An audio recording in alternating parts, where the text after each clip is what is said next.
In today's video, I'm going to teach you how to improve battery life with Windhawk Timer Resolution in Windows 11.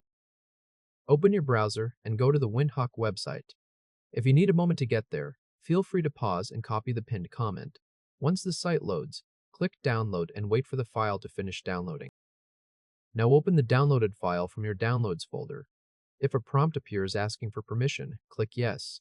If you see a user account control prompt, click Yes there as well. The installer will open, and from here, follow the setup prompts. Click Next, accept the terms, and then click Install. During installation, Windhawk will download multiple files from the internet, so make sure your connection is active. This part can take a little time, so just wait for it to complete. When the installation finishes, click Finish. Windhawk will open to its main interface.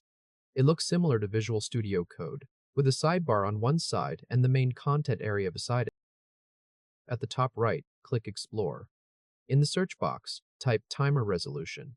When the results appear, click Details under Timer Resolution Control. On the mod page, click Install. A warning pop-up will appear, and here you need to click Accept Risk and Install. You'll now be on the mod page for Timer Resolution Control.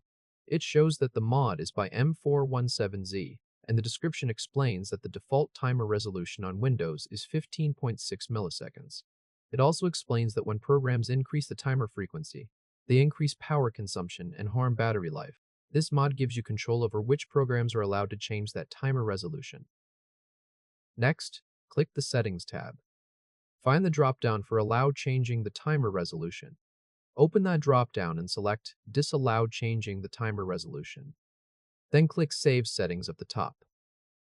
This sets the default behavior so all programs are blocked from changing the timer resolution away from the standard 15.6 milliseconds. Keeping that standard value helps reduce CPU wake-ups and preserves battery life. The Timer Resolution Control mod is now active and blocking background processes from forcing the system timer into high-frequency intervals. That allows the CPU to idle more efficiently and remain in deeper power-saving states for longer. If this helped, hit like and subscribe for more quick tutorials. Windhawk will continue running quietly in the background and no further action is needed.